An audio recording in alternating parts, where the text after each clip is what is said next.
Okay, good evening brothers and sisters. Muli ay nagkatagpo na naman ang ating mga landas sa prayer meeting na ito, on air. Ayan.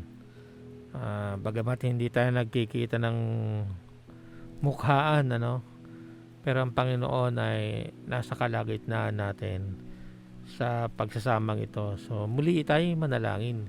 In the name of the Father, the Son, the Holy Spirit. Amen. Dear Jesus, gabayan mo kami, Panginoon, patawarin sa aming kahinaan. At Lord, maging sentro ka ng aming isip, ng aming puso, ng aming talakayan, Panginoon. Nawa ikaw ang maitampok, ikaw ang makilala. At sa pag-aaral na ito, sa pagtitipon na ito, kami ay pagkalooban mo ng karunungan upang ang madidinig namin ay magiging lakas ng aming buhay espiritual. Kaya samahan mo kami sa aming pagtitipon at Lord, ipadala mo ang iyong mga anghel, ang mga santo sa langit upang ipanalangin kami, Panginoon, at hinihiling din namin ang tulong ng Espiritu Santo, ang tulong ng aming mahal na ina si Mama Mary to guide us, to protect us, to be with us. And we ask this in Jesus' name, who lives with you, Almighty Father, together with the Holy Spirit, one God, forever and ever. Amen. Immaculate Heart of Mary, pray for us. In the name of the Father, the Son, the Holy Spirit. Amen. So muli magandang gabi sa inyong lahat at ang topic natin sa gabing ito ay tungkol sa kay Jesus bilang ating Master, ating Lord, ating siyang hari, siyang sentro ng buhay natin. At sa lahat ng ginagawa natin, siya yung dapat na pinagtutuunan natin ng kaluwalhatian. Glorification ay nga hindi yung sarili, kundi ang Panginoon ang dapat maitampok. So ito yung nakuha natin sa reading na ito. Actually ito yung linggo, Mabuting balita ayon kay San Mateo, chapter 6 verse 24 hanggang 34. Itong nakasulat sa Tagalog, Buti na lang nakakuha ko ng isang kopya na maganda. Nung panahong iyon, sinabi ni Jesus sa kanyang mga alagad, walang makakapaglingkod ng sabay sa dalawang Panginoon sapagkat kakapootan niya ang isa at iibigin niya ang ikalawa. Paglilingkuran ng tapat ang isa at hahamakin ng ikalawa. Hindi kayo makakapaglingkod ng sabay sa Diyos at sa kayamanan. Ayan.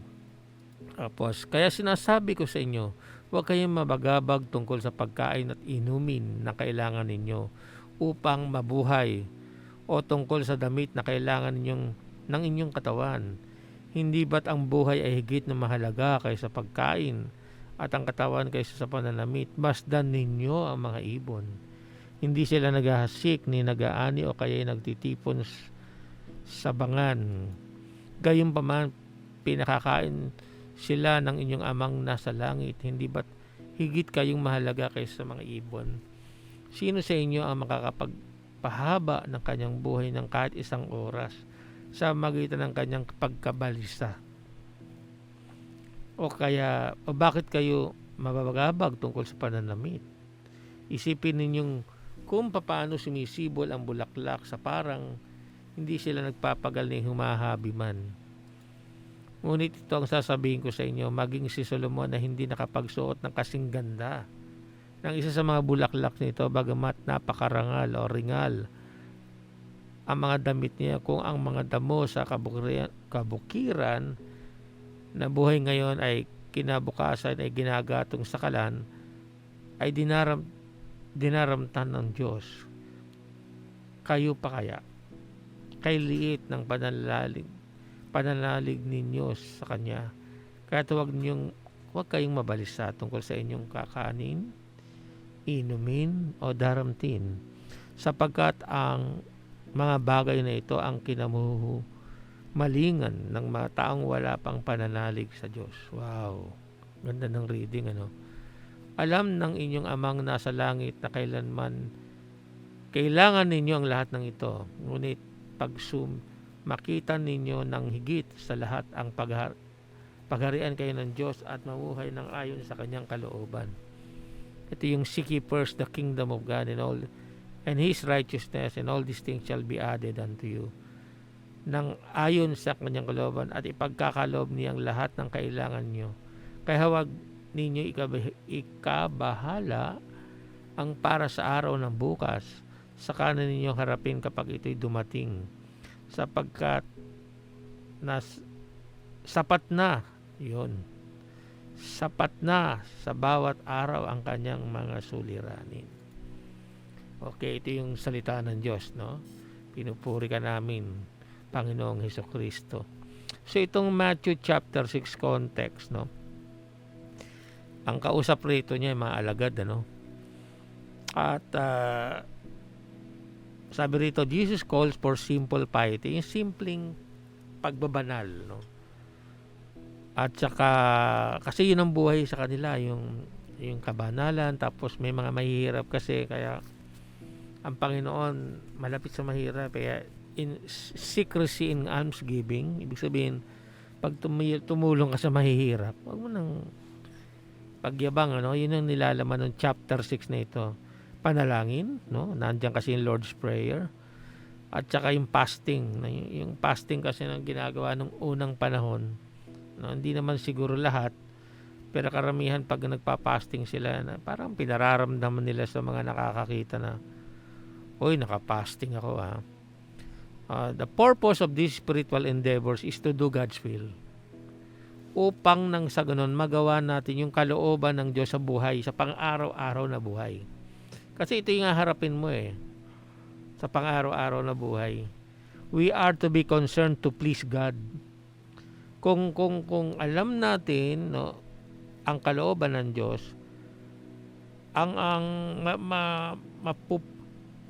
we can please God, parang sa English, ano? We can, rather than to win human approval. Kasi nga, nagpe-prayer ka, nagpa-fasting ka, nag-almsgiving ka, you live a holy life every day of your life. It's an everyday activity of your life. Yun ang gustong sabihin ng chapter 6 na ito. Tapos, tinuturo din ni Jesus sa kanyang mga disipulo na to store up treasure in heaven rather than on earth. So, sa mga ginagawa natin, pang araw-araw na buhay natin, dapat yung yaman na yan na kailangan nating kamtin ay yaman patungo, yung yaman para sa langit, treasure in heaven rather than on earth. Iba kasi takbo sa mundong ito, And then say, the eye is the lamp of the body. That's why kailangan daw yung ating simbolo to, no, yung ating spiritual vision. Kaya pag hindi ka masyadong malalim, no, sa buhay spiritual mo, lalo yung mga patuloy na nagtatrabaho, hindi na masama yan, no, yung patuloy na yung hamon ng buhay everyday, ano, no, kung di man ang gagaling sa ating yung problema ay may mga taong tinutokso tayo, may mga taong talagang pinipilit na magkasala tayo, no, may mga taong sumisira ng buhay natin, may mga ganun, or kaya vice versa, ganun din tayo, no. And Jesus wants us to live a life focused on God. Dahil tayo ay mga ME na, no, tayo ay nakasumpong na sa ating Panginoon. Ang buhay na natin ay laging nakatuon ang pansin sa Panginoon in everything that we do. Hindi ko naman sinasabi na wala ka nang gagawin kundi magdasal, lumuhod, hindi ka nakakain, hindi ka na magtatrabaho, wala ka nang pakialam sa paligid mo. Hindi naman. Seeking godly rather human approval. Hindi mo ginagawa lahat ng mga bagay ng kabutihan mo dahil you want to win the human approval na, kumbaga sa Tagalog, no, gusto natin magpasikat, magpakilala, kuno. Pero hindi para makilala ang Diyos, kundi makilala yung ating mga sarili. Lalo na ngayon, papalapit na eleksyon. Diba? Ako, ang daming mababait. Ang daming pwede mong hinga ng tulong. So, seeking spiritual rather material rewards. Na yung ginagawa natin, it is an introduction. Kumbaga sa it's a preparation going to heaven. To be with God rather than material rewards. Hindi masama ang material. Pero dapat ilagay natin kung saan mo dapat ilagay yung bagay na material. Na hindi siya dapat maging mauna. Tapos yung Diyos nasa baba. Hindi, magkakagulo buhay natin. Kaya ito'y warning ng Panginoon, no? Isang mabigat na paalala, no, na kapag ikaw ay naglingkod sa akin, no, dapat i-focus mo ang buhay mo sa Panginoon. Parang ganun gusto niya sabihin. Sabi rito, to make our journey into becoming disciples of Jesus, we must embrace Him both as teacher and master. Kaya yung mga tinuturo niya, dapat we need to obey that, we need to observe that, and dapat siya yung ating maging master. Sa panahon ngayon kasi ang daming master, ang daming mga boss, ang daming mga dapat na sila yung ating piniplease, na kahit na mali yung ginagawa, okay lang sa atin kasi nga paano naman yung pakinabang natin, no? Baka mawalan tayo ng trabaho, baka mawalan tayo ng yung mga ganun dating.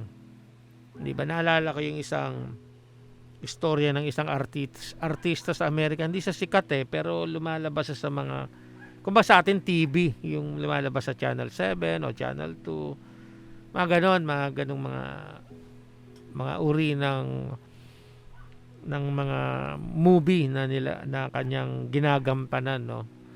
At sa isang devout Catholic, nakalimutan ko yung pangalan niya lumabas siya sa yung kanyang istorya, lumabas sa YouTube yata o sa Facebook, ano.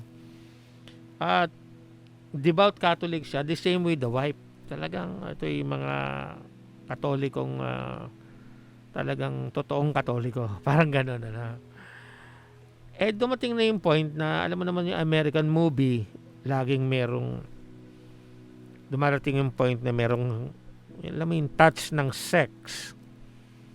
No, merong kissing scene, merong nakahubad sila, mga gano'n ayaw niya.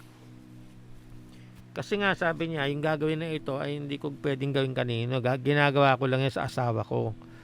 At sinabi niya nga na isa siyang Christian, isa siyang Catholic. Alam niyo, tinanggal siya. Nawalan siya ng trabaho for 2 years. Almost 3 years. Na yung bahay niya, naibenta niya, biro mo, 2 years Pati yung kotse niya, nabenta niya, binenta niya na lahat. At umupad na lang sila sa isang maliit na apartment just to survive. Nawalan siya ng mga offers kasi naman na chismis siyang napaka-idealistic person. But after 2.5 years, merong nag-offer sa kanya ng isang tumita na kumita, bagamat hindi siya yung bida, pero kumita at tumanggap siya ng magandang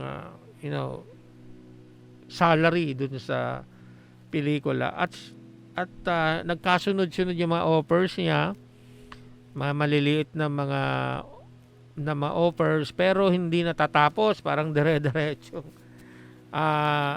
Muli ay yung tawag dito na bumalik yung bahay niya, yung kotse niya, nabuhay silang muli, buong pamilya. Kasi nga, ang master niya ang Panginoon. Sa verse 19 to 21 about storing in treasure in heaven, Jesus is talking about material possessions in excess of our needs. Hindi naman masama Kaya lang yung iba talaga sobra-sobra na. No, naalala ko yung isang computer engineer or anong tawag sa kanya. I think ng Google, no?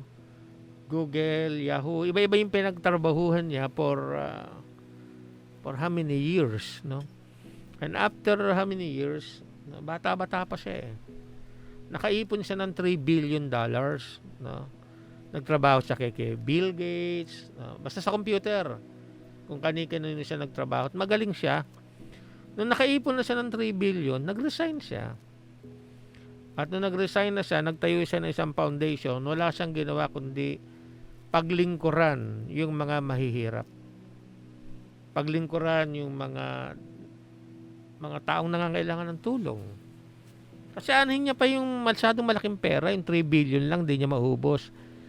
Hindi naman siya nagsusugal, wala siyang bisyo, basta maka-Diyos itong taong ito eh. Ngayon, meron siyang foundation.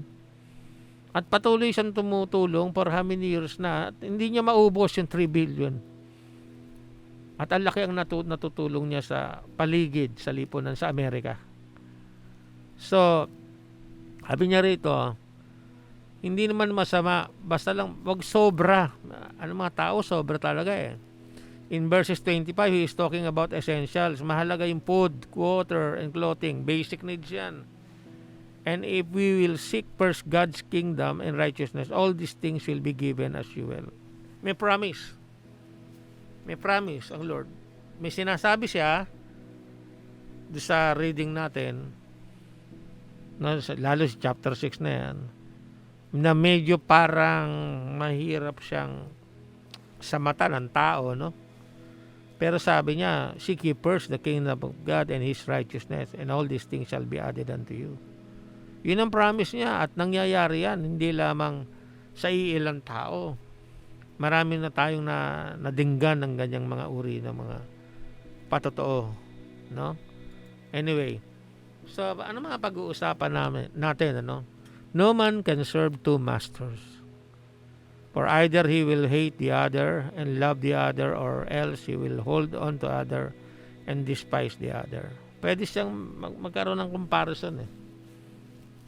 Mamimili ka. No, ang dami ng ating masters eh. Sarili natin, masters natin, tayo yung boss ng sarili natin. Walang pwedeng, may mga taong ganon. Pag nagkasakit na, pag nalugi na, pag wala ng pera, hindi niya palang nasasabi na, uy, kailangan ko ang Diyos. Diyos pala ang aking master, hindi sarili ko. No man can serve two masters. Ang punto rito, yung binigyan ka ng trabaho. Maraming tao kasing ganyan eh. Nung wala pa silang trabaho, nagdadasal. Kasi graduate na ng college. Lord, bigyan mo kaming trabaho. Lord, graduate na ako, this time kailangan magtrabaho na ako. Lord, pangako, may pangako pa yan. Pero nung nagtrabaho na, gumanda na sweldo, umunlad na, nagkakotse na, nagkabahay na, hindi na nagsisimba.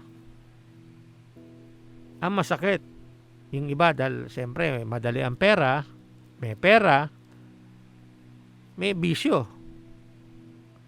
May babae, iba nagsusugal. Pag pumupunta nga ako dito, may casino rito kasi sa MacArthur eh. Nadadaanan namin lagi eh. Sa bandang kanan eh. No? Dito sa MacArthur Highway, no, Malabon yun eh. Part ng Malabon.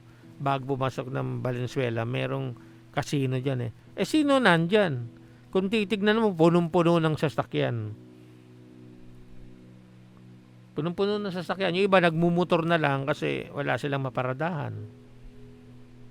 So makikita mo may mga pera itong mga to, pinagpala. Nung pinagpala na, ang naging masters na nila yung pera nila. To the point na naghihiwalay mag-asawa, nasisira ang buhay dun sa pagpapala na ginawang Panginoon nila, ginawang masters. Sinakalimutan nila, karamihan na yung pagpapala na yon ay galing din sa Diyos. No one can serve two masters. Jesus doesn't state this as a warning. Hindi warning eh. Kundi isang katotohanan. Mamili ka. Anong gusto mo? No, ang Panginoon hindi naman hindi naman KJ, no? Sabi nga nila. Hindi sa yung pag pinaglingkuran mo ako, pahihirapin ko buhay mo. Hindi. Kung ikaw ginawa kang engineer ng Panginoon, nakatapos ka na, inhinyero ka, be a good engineer. A Christian engineer. Kung ginawa ka niyang lawyer, be a good Christian lawyer. Kung ikaw man ay sinuwerte sa negosyo, anumang uri ng negosyo yan, kaysa palengke pa yan, kaysa hardware pa yan, basta meron kang negosyo, dapat a Christian businessman. Di ba? Kung ginawa ka niyang police, ginawa ka niyang military personnel, anumang a man of authority ka, be a good Christian man of authority. Hindi naman niya sinasabing Huwag kang maglingkod talaga eh. Hindi naman yun ang talagang kahulugan ng Panginoon maglingkod ka sa dalawang master eh. Ang katotohanan nun, imposible dapat yun. Hindi posible na that must not be possible. Kaya wag mong gawin. Kung hindi, do not even attempt to serve two masters. Talagang masisira ang buhay natin and we're going to waste our time. Hanap tayo ng hanap ng kaligayahan. No? Hindi masama pera eh. Hindi masama. You can't serve both God and mammon. God and money. The one commands us to walk in faith. Pag Diyos, yun ang sinasabi. To walk and to talk by faith. And the other demands us, we walk by sight. Iba yung may pera eh. Ganda damit, magandang bahay, maganda kotse. Taon-taon, nagpapalit ng kotse. Totoo yun. Kung mayaman ka, talagang hindi ka makokontento sa isang kotse na lumuluma na. Isang taon pa lang luma na. Kaya bebenta, biling bago. May pera ka eh. The one calls us to be humble. Ang Panginoon. And the other to be proud. Siyempre, pagyayabang. Kaya nga, pag may pera ka, nagbabago lahat. Diba? Dati, 3 lang sapatos mo. Ngayon, 300 na yata. Diba? Dati, solve ka na sa isang kotse. Okay lang naman sana kung hindi na masamang dumami yung kotse mo. Pero, pag yan ang buhay mo, yung iba nga, bili ng bili. Meron akong, ayoko nang sabihin ko sino. No? Bumili siya ng mga milyon-milyong halaga ng kotse. Naka-park sa bahay. Para ipagmalaki na ang mga kotse ko ay sports car. Di ba? Ano yon? Nandun lang, ang dami naghihirap, benta mo na yan. Nandun lang nabubulok eh. Hindi mo nga magamit dito sa Pilipinas yung sports car dahil konting andar mo, may lubak, masisira talaga yung kotse mo eh. Kaya lang sports car yan, ibang ano yan eh. Iba maintenance, sayang. Benta mo na lang, milyon ang halaga eh. Iba nga 5 million isang sports car. Sayang, bigay sa mahirap. Di ba? Kung di man mahirap, magpaaral ka, yung mga taong na-aksidente, na wala namang panggastos, mga ganon. The one to set our minds on things above. Di ba? Pag God, itong master mo, papunta ka talaga sa langit. And the other, yung money, o yung kayamanan, the other set them on things below, sa baba. Saan ka makakapunta? Di sa baba. Kaya ito yung mga, alam mo yung, kaya magandang topic ito, you know why? Marami kasi akong kilala na naglingkod sa Panginoon na after 10 years nawawala. After 3 years, wala na. Yung iba nga, 3 prayer meeting pa lang, wala na eh. Kasi yung demands, yung mga bibitawan natin, hindi masaramang imaman. Sana nga mayaman tayong lahat eh. Ang pangit lang doon yung inordinate attachment, yung sobrang attachment. Yung iba, ang yaman mo na nga, ang kuripot mo, may kilala ako. Ito totoong buhay. Yung mahihirap lang sila, probinsyano sila eh. Kaso yung kanilang kuya, yumaman, actually billionaire. Tapos akala ko kasi lingkod ng Diyos. Di akala ko tinutulungan niya at masasaya mga kapatid niya kasi billionaire siya. Nakausap ko yung mga kapatid. Hindi tumutulong. Ginagawa silang driver, tigalinis ng bahay, nalungkot ako, sabi ko. Tapos nangako siya kasi may isa kaming, nagbigay ko na recollection eh, sabi niya, bibigyan ko kayo, siya yung kapatid niya, bibigyan ko kayo ngayon ng tigay 100,000. After 3 years yata or so, nagkita kami yung ilang kapatid, tinanong ko, binigyan ka na isa, tinotoo ba yung pangako niya? Brother Lawrence, hanggang ngayon di binibigay eh. Ha talaga? Kita nyo ha, yumaman ka na eh. Ano ba naman yung 100,000 ibibigay mo sa bawat isang kapatid mo? Ang pera mo naman ay bilyon. Yung isang buongang street, kasi may bahay siya somewhere, hindi ko sabihin saan na. Yung bahay niya nasa bandang kalagitnaan. Ang ginawa niya, isa-isa niyang binili yung yung mga bahay na nandun na later on slowly binebenta. Di binibili niya. Kahit anong presyo hanggang bandang muli, yung buong street na yun kanya. Ganun siya kayaman. Nakalimutan niya. Although naglilingkod, makikita mo pero sino ang master niya bagamat naglilingkod siya? Yung kanyang, of course, di ba? Kanya sarili, kanyang pera. Tapos lahat alipin niya. O, gawin mo to, gawin mo yan. No. May pamangkin siyang pinag-aral, hindi nakatapos ng pag-aaral. Bakit? Ginawang driver. Hindi makapasok sa klase. Kung kailan magkaklase o kaya magre-review, doon siya inuutusan. Sabi niya, Brother Lawrence, ganyan ba naglilingkod? Hindi ako makibo. May ganyan tao. Bilyon ng pera. My God. Di ba? One calls us to love light. No? Pag God, mamahalin natin ang liwanag. Kapag pera, the other to love darkness. May kilala ka, businessman, sabi niya, brother, naglilingkod na kayo? Pagod na ako dito. Ang hirap Sabi niya, pag businessman ka talaga sa Pilipinas, kailangan maglagay ka. Kundi, kasi sinama niya ka, brother, samahan mo ko. Oh, sige. Tapos nandun na kami, nagbigay siya ng pera doon sa, bro, kailangan gawin natin to Sabi ko, mingiti lang ako. Kasi kung hindi natin ginagawin to, 3 araw na, hindi pa gagalaw yung papeles natin. Ganon. Sabi rito, wealth tempts us to be selfish. Tama. Kailan yumaman ka, lalo kang dumamot. Bakit? Ang isip mo lagi, pinaghirapan ko to. Hindi na, biyaya to ng Diyos. Hindi, pinaghirapan ko ito. Well, partially true. Pero hindi yan ang katotohanan, yung buong katotohanan.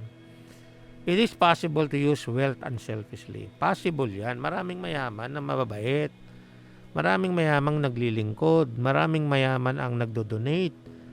Maraming mayaman nagpapaaral ng mga seminarista natin.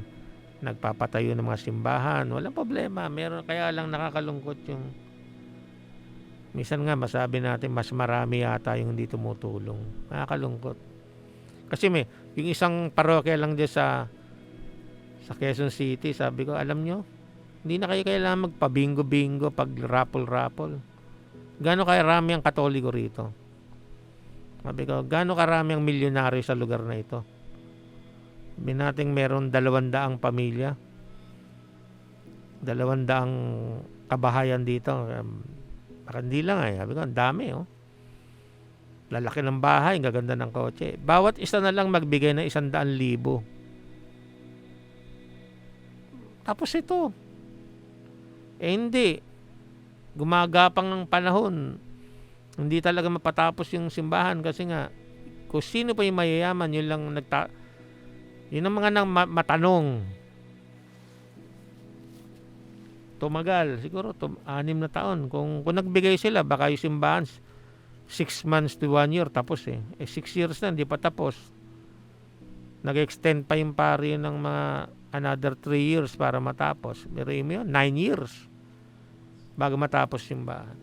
Dear God, umiiling lang ako, pero pag napunta kayo sa mga katabing village nun, ang lalaki ng bahay.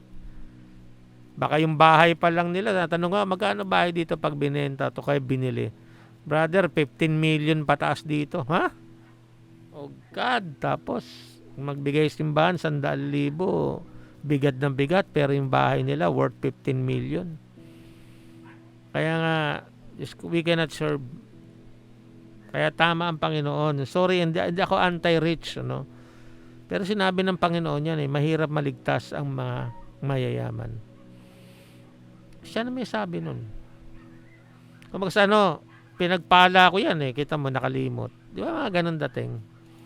Tapos, sabi niya, yung una, you cannot serve two master. Pangalawa, wag tayong masyadong mabalisa sa buhay natin. Kahit na anong gawin mo pa dyan, kapag ang oras ng buhay mo ay oras mo na, kaya ano pang gawin mo sa buhay mo, kahit sino pang pinakamagaling na doktor ang mag-alaga sa'yo, pag kukunin ka na, wala na. Di ba? Naalala ko isang paring kaibigan ko. Sabi niya, okay na yung 2 pantalon. Pag binibigyan siya ng 1 pantalon, binibigay niya 1 pantalon sa kasamahan nila. 1 pang trabaho at 1 pang lakad. 2 pantalon lang. Nalala ko sila pag bibili sila ng sapatos, nagpapaalam pa sila sa superior nila. At kahit na ordinary lang sila, hindi sila nababalisa. Ang alam nila, tinawag kami ng Panginoon, hindi kami pababayaan ng Panginoon. Totoo. Pero hindi sinasabi ng Panginoon na maging reckless tayo sa buhay natin. Pabaya. Come what may. Bahala na. Si Lord pa, pababayaan ba ako? Hindi pwede. Kailangan gagawin natin yung responsibilidad natin. Of course, may tinatawag tayong Christian responsibilities. We need to do that. We need to work. Diba? We need to do something sa everyday life natin. Kung higa-higa ka lang dyan, may stroke ka, delikado ka. But ayaw ng Diyos na ma-distract tayo sa mga worries. Diba? Kunyari, ang daming krimen sa labas. Paano ako magtatrabaho? Puro krimen. Puro crimes. Baka mamatay ako, baka masagasaan ako, baka, diba? Maraming mga driver na mga ganong iniisip. Delikado ka naman. Hindi ka na makagalaw. Diba? Sabi rito, a faithful disciples can make plans for the future but needs to avoid being anxious about the future. Ibig sabihin, pwede ka magplano, pwede mo iplano buhay mo, no? According to God's plan, God's will. 'Di ba? Pero wag ka mag-alala na pinaplano ko to, baka hindi naman mangyari sa buhay ko to. Don't worry. Because worry disables and faith enables us. That's why nung muntik akong one time tumawag sa akin yung Valenzuela Health Center, Health Department namin dito sa Valenzuela. At sinabi sa may Valenzuela trace kami, tawag namin Val trace . Kunyari pag pumasok ka sa isang establishment, iano mo yung cellphone mo, babasahin yon. That day, malalaman nila the whole day na nagpunta ka doon. Nagpunta ako ng PhilHealth dito sa Malinta. May isa palang positive doon. Lahat ng pumunta doon, tinawagan, kasama ako. At ang sabi, payag ba ako magpa-swab? Payag ba ako yung 14 days na you will be isolated, no? Mga ganun dating. Unang-una naguluhan ako, nakakabigat din ang kalooban, siyempre, di ba? Pero hindi dapat magpatuloy yun.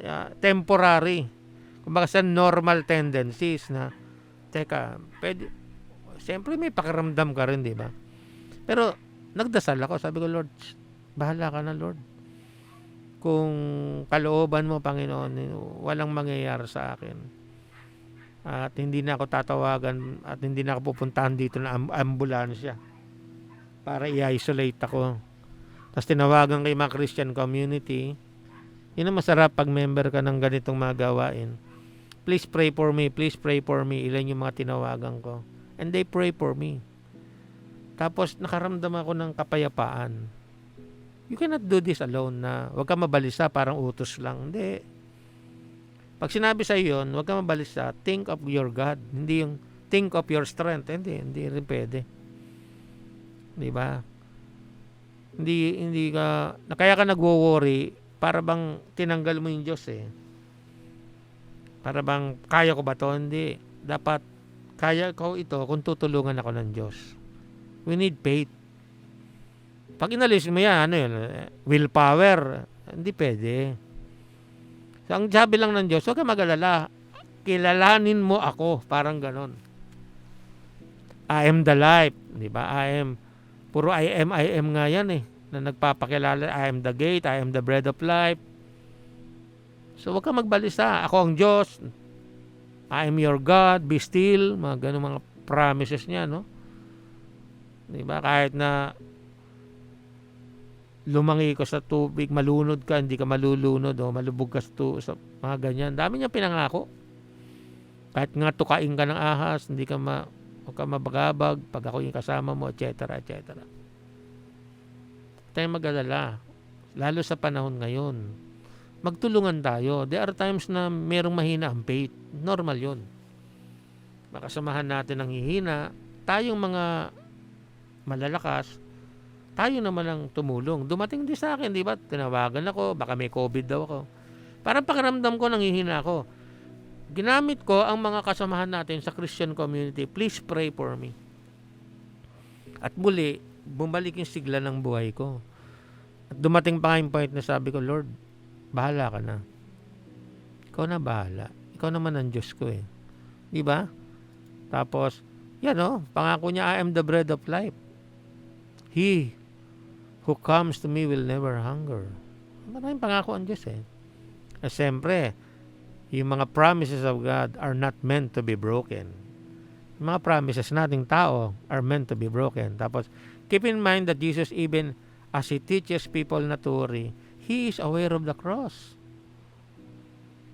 In His future, He definitely understands pain. Actually nga, di ba, nagkaroon siya ng pinawisan siya ng dugo sa struggle niya. But bandang uli, magpe-pray siya ng, not my will, but yours be done, O Father in heaven. Diba? Nag-struggle tao eh. Kaya nga ang Diyos nilagay niya espiritu niya sa atin eh. Alam niya yung kahinaan natin eh. That's why He make us His temple. Diba? Nangako rin siya, Emmanuel, God is with us. Hindi ko kayo iiwanan. Lagi niyo kong kasama. Kaya lagi niyang ginagan, di ba? Para tayo mga bata, di ba? Yung mga bata, ay mama, samahan mo ako man, natatakot ako, papa. Tawag ng tawag sa magulang. The same. The same with our God. Eh, nangako siya, huwag ka mag-alala anak, andito lang ako. Oh. Keep in mind, na ang Diyos din natin, alam niya yung pain. Tapos, number 3, life is important more than anything else. Aanhin mo yung, di ba? Ito naman ay obserbasyon lang naman. Di ba? Kahit yung mga, si Kenny Rogers, di ba? Ang dami niyang branches ng Kenny Rogers, ano yan? Chicken House ba yan? Di ba? Nung namatay siya, yung mga branches ba sa Pilipinas, na iuwi niya sa... Hindi ko naman sinabing masama si Kenny. Ang point ko lang, bandang uli, iwanan natin lahat eh. Di ba? Hindi masama na magkaroon tayo ng ganun. Basta mahalaga, maka-Diyos ka. Huwag ka makalimot sa Diyos mo. The much is given, much is required to you. Binigyan ka ng marami, di tumulong ka ng marami. Kasi, kung ikukumpara tayo sa iba, di ba? Kawawang-kawawa naman iba. Di ba? Isn't life more than food and the body more than clothing? Jesus isn't saying that food and clothing are important. Hindi na. Mahalaga. And He acknowledged that we need, alam niya na kailangan natin to. Pero ang gusto ng Diyos, magkaroon din tayo ng contentment. Kaya mga iba nagnanakaw eh. Gusto agad yumaman. Kaya maraming ganyan tao. Alam niyo yan. Open secret naman yan. Magtatrabaho sa gobyerno, magnanakaw. Mga ganun dating. Bibigyan ng kapangyarihan, mga abuso. Kasi gustong makuha agad yung karangyaan ng buhay. Tayong mga nasa Panginoon na we must be very careful. Kasi marami akong 40 years na po ako naglilingkod at maraming mga kasabayan ko, mga nakilala ko na after how many years bumibigay. Bumabalik sa dating ugali. Kasi gusto nila yung ano eh. May gusto sila makuha eh. Katulad ng isang kinounseling ko, no? Ano siya, no? Naglilingkod din kay Lord Top, kaya lang yung babae, yung kinounseling ko, kasi asawa, medyo may pagkakorap. Ang kanilang food chain, no? Halo-halo eh. May McDo, merong Jollibee, merong ano-anong mga food chain, 16 lahat. Sabi ko, dito pa lang, hindi na maghihirap itong mga taong ito. Yaman-yaman. 16 ba naman? My God. Diba? Mayaman sila. Pero yung lalaki, nagagawa pa rin yung mangurap, magnakaw. Nilalagay pa yung pera sa table na ang kakapal na pera. Na kung baka pag binilang mo yung bilyon. At ngingiti-ngiti siya, parang ito yung tunay na yaman, parang ganon. Wow. Sabi nga doon na asawa, brother, kulang pa ba yung may kaya sila, may milyonaryo. Parang asawa ko mga because we need to pray for your husband. No. Para bang kayang ipagpalit yung kaluluwa sa yaman. No, do not misunderstood me. Sinabi ko, ulitin ko, hindi masama ang kayamanan. Basta gamitin natin at ilagay natin siya sa tamang lugar na ang nakinikilala pa rin natin yung nagbibigay ng yaman. Pag ganyan ang buhay natin, marami tayong magagawa sa Panginoon. And number 4, seek first the kingdom of God. Ito, napaka-popular. Talagang dapat unahin natin, God's kingdom. Sorry, hindi naging capital to. God's kingdom and His righteousness. Diba? Dapat hanapin natin the kingdom of God. Kasi siya yung magiging light mo eh. Siya yung magiging guidepost mo. Kapag ikaw ay naliligaw na, siya yung gagabay sa'yo eh. Kaya yung mga pinagkaloob niya, yung pagpapala niyang binigay sa'yo, magagamit mo ayon sa kanyang kalooban. Yun lang naman ang gusto niya eh. To do the will of God in your life. Payamanin ka niya, o may gagawin ka para sa kanya. Meron siyang binigay ng mga talent sa'yo, use it for the greater glory of God. Ganun dating, di ba? Kaya unahin natin sila. Hindi yan yung ang Diyos kasi nagpapala, iba kasi yung mentality natin bilang mga Kristiyano.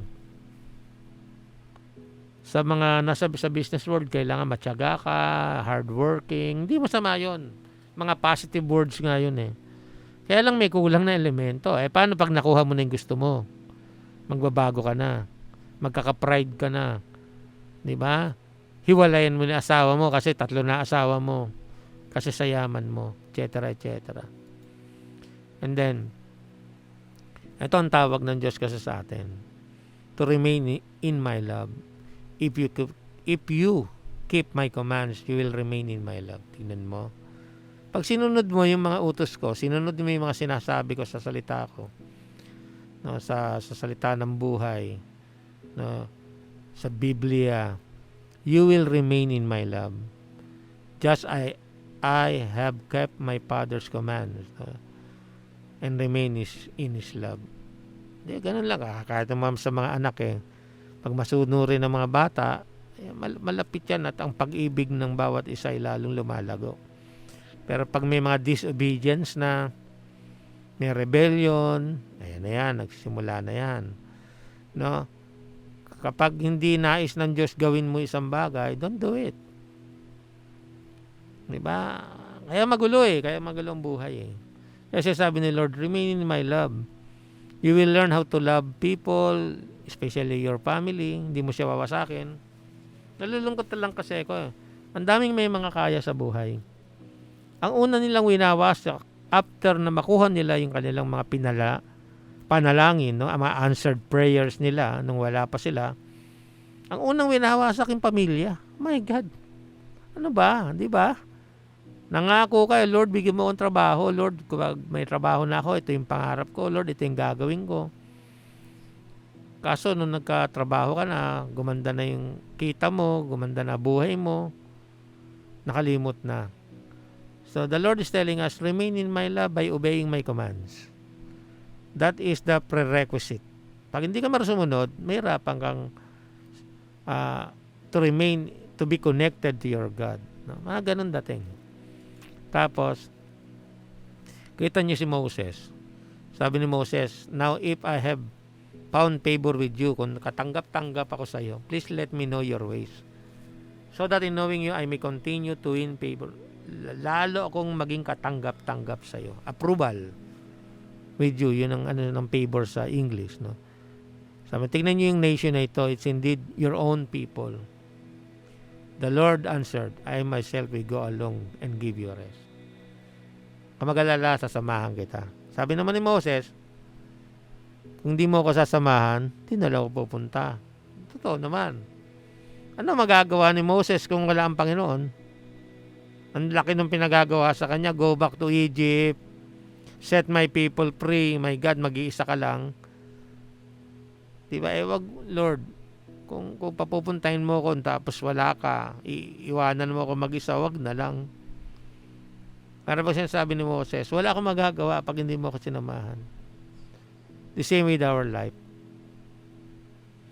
Kapag wala ang Panginoon, magkakaroon tayo ng napakaraming masters sa buhay natin. Marami tayong Panginoon sa buhay natin. At ang number 1 ng Panginoon mo ay ang sarili natin. Kaya kung hindi mo kasamahan, Lord, maliligaw ako, maiba at takbo ng utak ko. Be with me, O Lord. In everything I do, help me. Guide me. If that is the case, malamang na malamang, we will obey God's commands. Kasi ipapaalala niya lahat yung mga bagay na dapat nating gawin. Amen ba doon? So I hope ito yung ating maging reflection, Totoo bang ang Panginoon ay siyang Panginoon ng buhay natin? Ginagawa na ba natin? Sana pag bumalik na yung wala na yung COVID at pinayagan na ulit tayo ng ating Panginoon na magtipon-tipon, please attend prayer meetings. Inalis sa atin, tingnan nyo, nung wala na yung prayer meeting, ang hirap. Kaya let us reflect. Let us pray. Jesus, salamat po. Patuloy mo kami pinapaalalahanan sa kabila ng katigasan ng ulo namin, sa kabila ng hindi namin pagsunod sa iyong kalooban. Tulungan mo kami, Panginoon, na mag-reflect, mas makaintindi, mas lumalim ang realization na walang dapat paglingkuran kundi ikaw. At kung ikaw ang aming hahanapin sa buhay namin, ang lahat ng pangangailangan namin ay pagkakaloob mo. Salamat, Lord, at patuloy mo kaming ginagabayan, patuloy na binabantayan, at patuloy na pinagtitiisan, pinapatawad, iniintindi, at hindi nilalayuan. Kahit na kami na ang lumalayo sa iyo, napakabuti mo, O Diyos. In Jesus' mighty name we pray. Amen. In the name of the Father, the Son, the Holy Spirit. Magandang gabi po sa inyong lahat.